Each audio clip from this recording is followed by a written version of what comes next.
Hello दोस्तों, आज हम आपको एक ऐसे इंसान की कहानी बताने जा रहे हैं जिसने 25 साल की छोटी सी उम्र में मुंबई को अपने घुटनों पर ला दिया था, जिसके ऊपर shoot out at Lokhandwala film बनी थी। मगर आपको जानकर हैरानी होगी कि फिल्म में दिखाए गए बहुत सारे फैक्ट्स गलत थे और कई असली बातें दिखाई भी नहीं गई थी।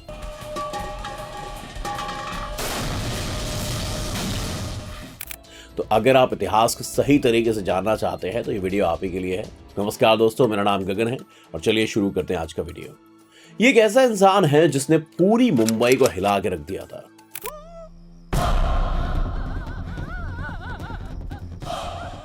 वो जाना जाता था अपने बेखौफ कारनामों के लिए और जिस तरह उसका जीवन था वैसा जीवन आज तक किसी ने जिया नहीं होगा शायद। और जैसे उसकी मौत हुई शायद वो भी किसी की नहीं हुई होगी। नाम है माया, माया भाई। नाम भले ही यहाँ थोड़ा हल्का लग रहा हो मगर ये आदमी बहुत भारी था। माया, तुम क्या चाहिए तुम्हें? अब उनको नहीं, तेरे को चाहिए सेठ। इसने अपनी जिंदगी में ऐसे ऐसे कांड किए, कारनामे किए कि उस जमाने में बड़े से बड़ा डॉन भी कतराता था इससे। इसके कारनामे और हरकतें इतनी मसालेदार थी, बॉलीवुड ने सोचा कहाँ एक धमाकेदार कहानी सोचे जब किसी आदमी का जीवन ही बड़े सिनेमा से कम नहीं है। आपको बता दें 2007 में आई थी film shoot out at Lokhandwala. इस फिल्म में माया डोलस का किरदार विवेक ओबेरॉय और माया की मां रत्ना प्रभाकर का किरदार अमृता सिंह ने निभाया था। जानती है मैं क्या कर रहा है तुम लोग, पुलिस वाला नहीं खूनी है तुम लोग सब। फिल्म ने तो अच्छा खासा कमाया मगर माया की जिंदगी को जो पहचान मिलनी चाहिए थी वो इसको मिली ही नहीं। साथ ही कुछ ऐसी बातें जो फिल्मकारों ने आपसे छुपाई थी वो भी छुप गई। दोस्तों, माया डोलस का जन्म 15 अक्टूबर 1966 को मुंबई के प्रतीक्षा नगर में हुआ। मगर माया डोलस का असली नाम माया नहीं था, बल्कि इसका असली नाम तो महेंद्र डोलस था। लेकिन उसे सब माया माया कह के बुलाते थे क्योंकि उसकी माँ ने उसको एक बार मजाक में माया बोल दिया था, जिसकी वजह से लोग उसका वही नाम पसंद करते। तो धीरे धीरे मशहूर भी हो गया माया नाम। उसके बाद से किसी ने माया को महेंद्र कह के पुकारा नहीं। माया अपने माँ बाप का इकलौता बच्चा भी नहीं था। आपको बता दें कि माया अपने पिता विठोबा डोलस और माँ रत्ना प्रभा की 6 संतानों में से एक था। शायद ये बात भी आपको फिल्म में नहीं बताई गई होगी, मगर आपको अगर लग रहा है कि माया एक अनपढ़ गैंगस्टर था तो आपकी गलत फहमी है। आपको बता दें कि माया ने अपनी पढ़ाई मुंबई के ITI कॉलेज से की थी। पढ़ाई वो ठीक ठाक था मगर बाद में वो क्राइम की दुनिया में आ गया। उसकी हिम्मत और इरादे इतने बुलंद थे कि उसे कभी अपनी उम्र का ख्याल भी नहीं आता था। वो 22 साल की उम्र में ही अशोक जोशी की गैंग में शामिल हो गया था। उसके बाद अपने दम पर माया ने मुंबई पर छाप छोड़ दी। उस टाइम माया ने अपने सन की दिमाग और बेखौफ दिल से अशोक जोशी की गैंग में मजबूत पकड़ बना ली थी और वो अशोक जोशी गैंग का टॉप शूटर बन गया था। अशोक जोशी की गैंग के लिए वो कंजूर गांव में बहादसे नाम का रैकेट चलाता था। मगर माया की तरक्की यही नहीं रुकी थी। जब दाऊद गैंग और अशोक गैंग की भिड़ंत हुई तो दाऊद गैंग के लोगों ने अशोक जोशी को मार डाला। मगर दाऊद गैंग ने अशोक के सभी लड़कों को नहीं मारा था, उनमें से एक माया भी था। माया इस गैंग वॉर में बच गया था और इतना ही नहीं, इसके बाद छोटा राजन ने उसे दाऊद गैंग में शामिल कर लिया था क्योंकि उसने माया और उसके कारनामों के बहुत किस्से सुने थे, जिसकी वजह से वो बहुत पहले से ही माया को अपनी गैंग का हिस्सा बनाना चाहते थे। इस तरह वो दाऊद गैंग के लिए भी काम करने लगा और दाऊद के साथ काम करते करते उसे जल्द मुंबई में खुद का सिक्का उछालना शुरू कर दिया उसने। और दाऊद गैंग के साथ काम करते करते उसने जल्दी मुंबई में अपना खुद का सिक्का उछालना चालू कर दिया। काम तो वो दाऊद गैंग के लिए करता था लेकिन अपनी मर्जी से वो बिल्डरों को धमकाने लगा और उनसे फिरौती मांगने लगा। पहला वो वाधवानी बिल्डर को फोन किया कि नहीं? अरे किया था माया। माया के बारे में कहा जाता है कि वो किसी के अंडर काम नहीं कर सकता था। उसने कई बार दाऊद जैसे डॉन के खिलाफ जाकर उसी के बिल्डर से दोबारा हफ्ता वसूली करने का काम किया था। उसके ऐसे बर्ताव से अब दाऊद की आंखों में वो चुभने लगा था। और जब 1991 में माया 25 साल का हुआ तो इस 25 साल के लड़के को मारने के लिए पुलिस की पूरी फौज आई थी और 25 साल की उम्र में मुंबई पुलिस ने एनकाउंटर में माया को निपटा दिया। साथ ही उसके 6 साथी भी इस एनकाउंटर में मारे गए।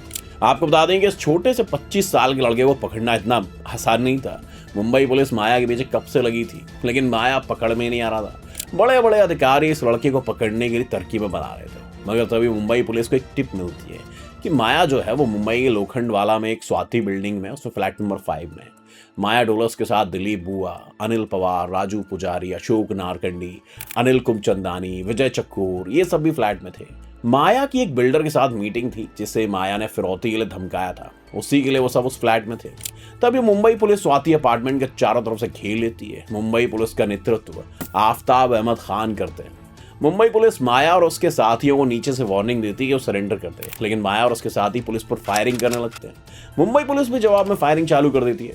4 घंटों तक फायरिंग चलती है। ये सब कैमरे में शूट किया जा रहा था। उस टाइम काफी न्यूज चैनल्स पे लाइव दिखाया जा रहा था। 4 घंटे तक चले शूट आउट के बाद माया डोलस और दिलीप बुआ और उनके साथियों को शूट आउट में मार दिया जाता है। कहते हैं कि माया को मारने की जो टिप है ना, वो दाऊद इब्राहिम ने दी थी।